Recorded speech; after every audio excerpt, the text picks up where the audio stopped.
Olá a todos, nós somos o Grupo 2 e hoje a gente vai falar sobre os dois primeiros capítulos do livro Novo Imperialismo, do geógrafo marxista David Harvey. Nesse livro, Harvey ele vai fazer uma análise crítica sobre como o imperialismo ele se adapta no mundo atual, especialmente após a guerra do Iraque. Então, Harvey ele vai mostrar que o imperialismo hoje ele não é só invasão militar e nem só domínio econômico. Ele é a combinação de duas lógicas, o controle dos territórios e a expansão do capital. Então, nos próximos minutos, a gente vai entender como essas duas lógicas elas funcionam e se articulam na prática. Para começar, o Harvey ele propõe que a gente não olhe para o imperialismo como uma coisa única, mas sim como resultado da combinação de duas forças.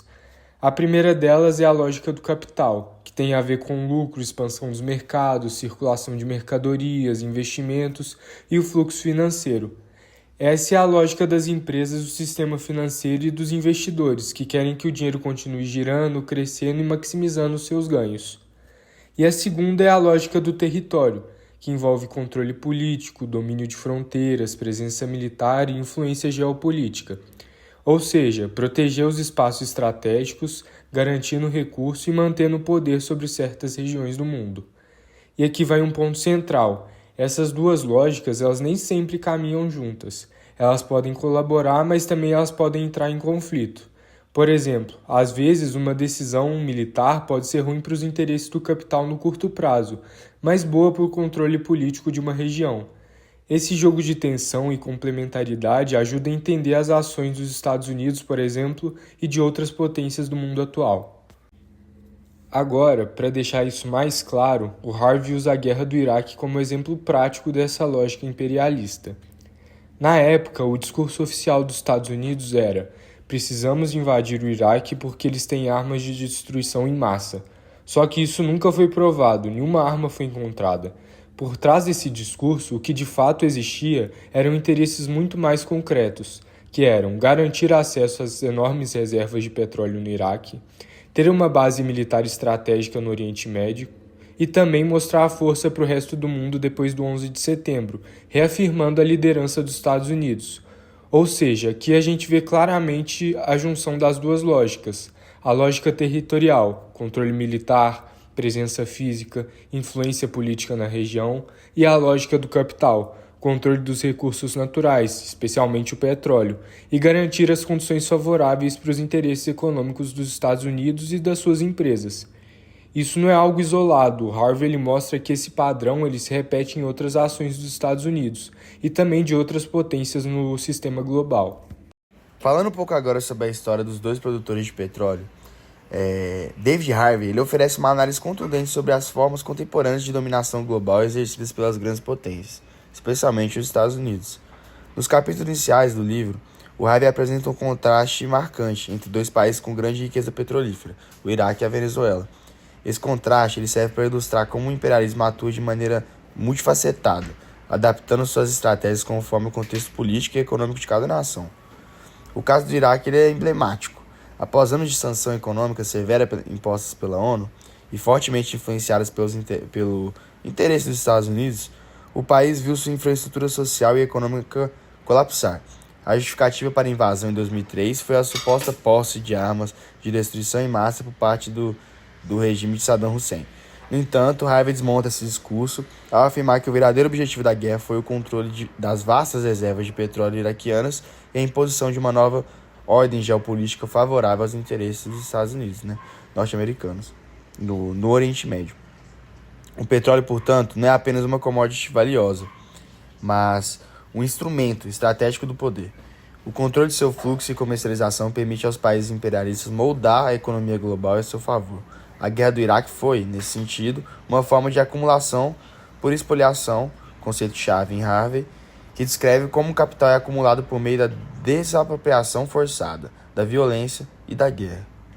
Em contraste com o Iraque, a Venezuela seguiu um caminho distinto. Sob o governo de Hugo Chávez, o país adotou uma política de nacionalização dos recursos naturais, com destaque para o setor petrolífero. A PDVSA, a empresa estatal de petróleo, passou a ser usada como instrumento de redistribuição de renda e financiamento de programas sociais.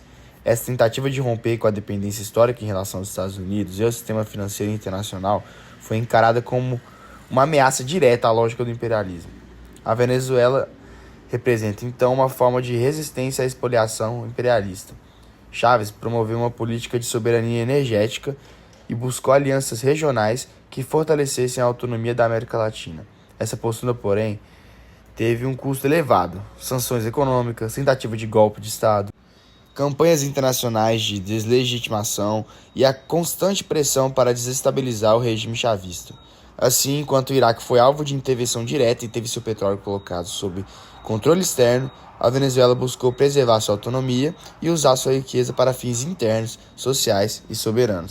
As formas de resistência, embora distintas, expressam um ponto comum: o petróleo é mais do que uma fonte de energia, é uma fonte de disputa, dominação e resistência no cenário global.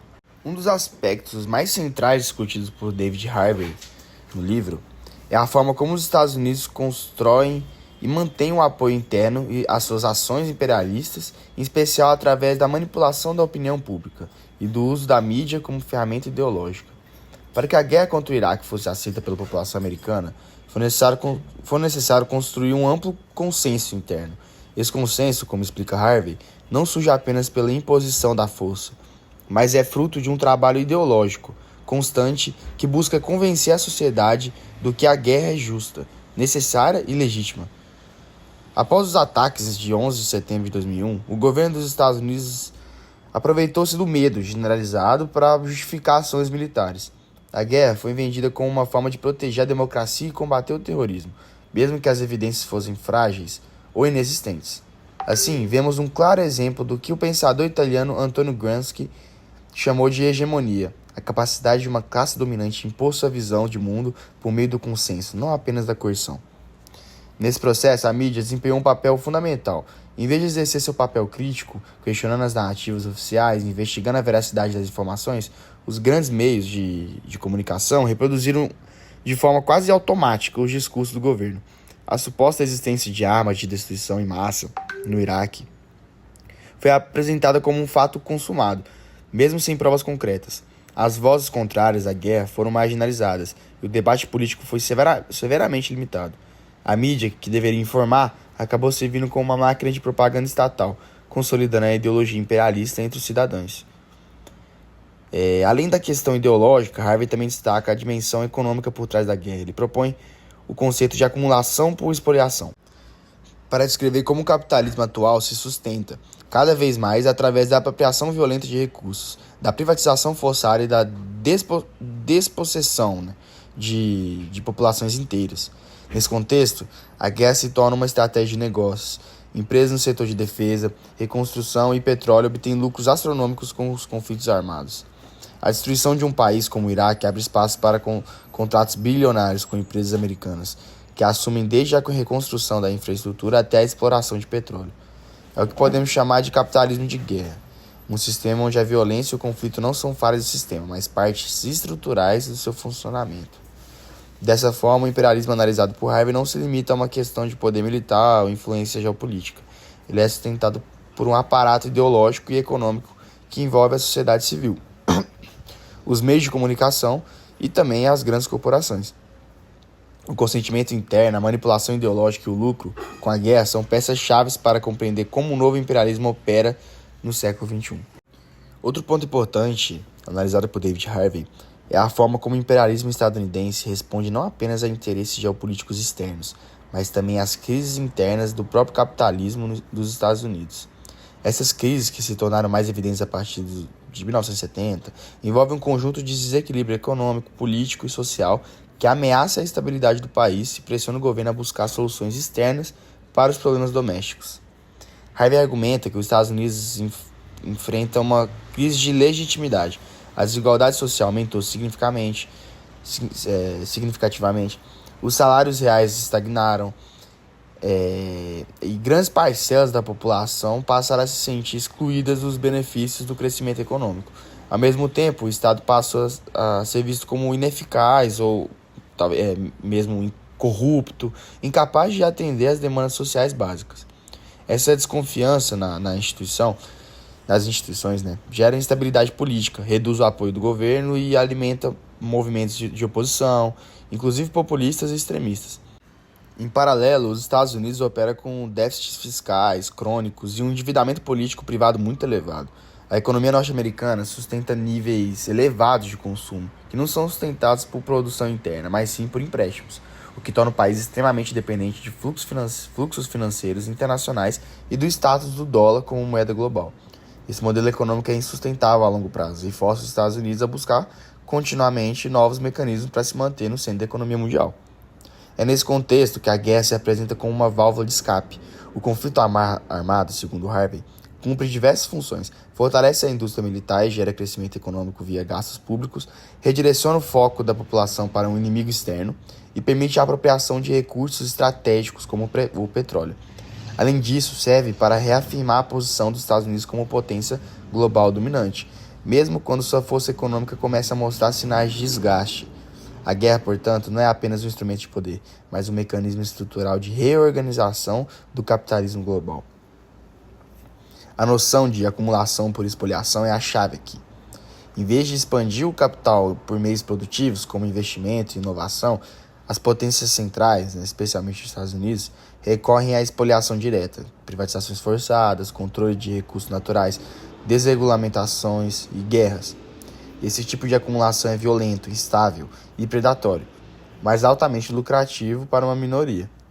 No caso do Iraque, por exemplo, a invasão permitiu o controle do petróleo, a reestruturação do país segundo os interesses das empresas ocidentais e contratos milionários para corporações ligadas à reconstrução. Em resumo, o novo imperialismo, segundo David Harvey, surge da necessidade de lidar com contradições internas do capitalismo, especialmente nos Estados Unidos, através da expansão externa, da guerra e da expoliação. Ao mesmo tempo em que isso sustenta o sistema a curto prazo, também o torna mais violento, instável e desigual.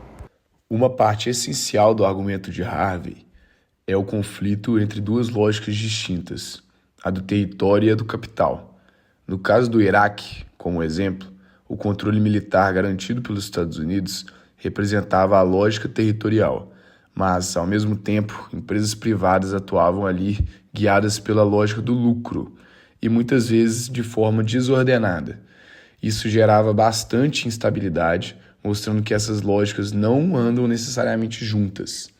Essa tensão interna é uma marca do imperialismo moderno, um sistema que tenta controlar territórios e mercados ao mesmo tempo, mas sem direção clara e coesa. No segundo capítulo, Harvey volta no tempo para explicar como os Estados Unidos construíram sua hegemonia logo após a Segunda Guerra Mundial. Com acordos de Bretton Woods, o Plano Marshall e a criação de instituições como o FMI e o Banco Mundial, eles conseguiram moldar as regras do jogo econômico internacional. Mas essa dominação não foi só política ou militar, ela também envolveu uma dimensão cultural, ou seja, valores, hábitos de consumo e estilo de vida americanos se espalharam pelo mundo, criando uma forma de dominação baseada no consenso, o que tornou essa hegemonia ainda mais forte. Mas antes dos Estados Unidos assumirem esse papel central, a história foi marcada por uma disputa intensa entre as potências europeias.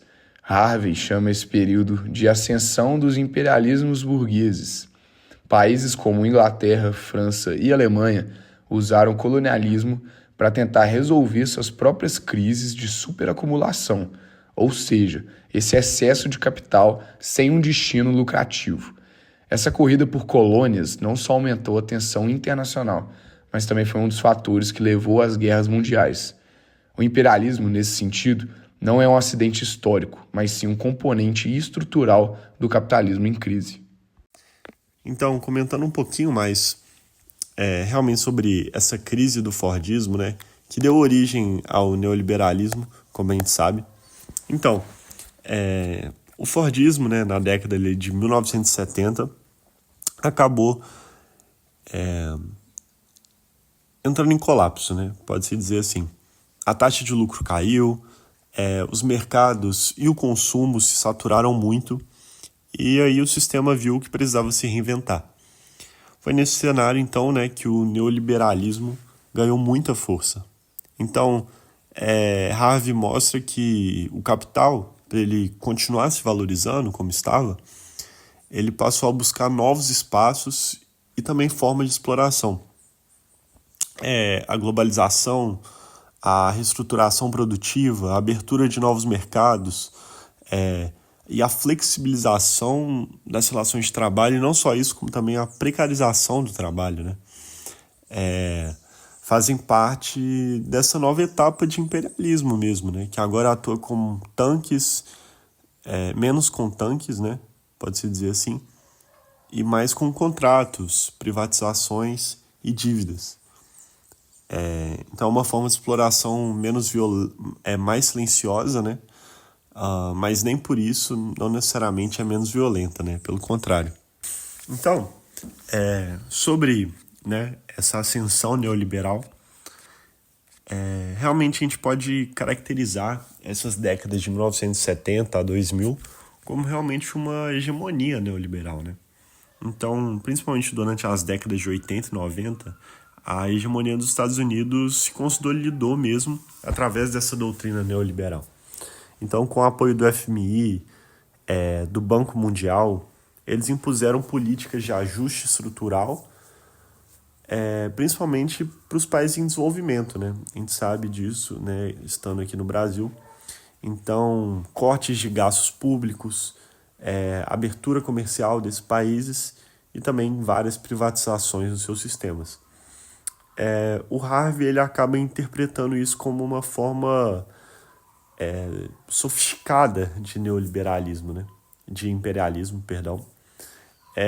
Uma dominação que não exige necessariamente uma ocupação militar direta, mas que se dá por meio da dependência econômica, da submissão às regras do mercado internacional e outras influências, né?